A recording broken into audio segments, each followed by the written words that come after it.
যে বিরোধী পক্ষের কিছু লয়ার রয়েছেন যারা কোর্টকে মিসগাইড করে একই জিনিস বারবার ঘোরাফেরা করাচ্ছেন। এগেনস্টে কোনো কোনো প্রমাণ পাইনি, তাও আমাদের চাকরিটা গেল।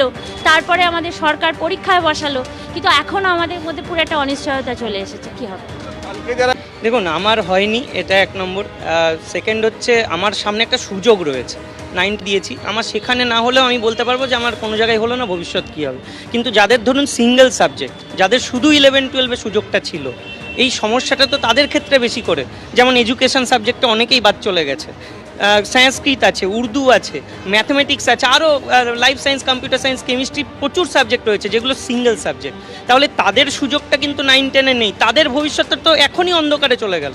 তাহলে তাদের জন্য এই সরকার কি ব্যবস্থা নেবে সেটা আমরা নিশ্চয়ই দেখব। কারণ 7টা বছর চাকরি করার পরে হঠাৎ করে চাকরিগুলো কেড়ে নেওয়া হলো, চলে গেল।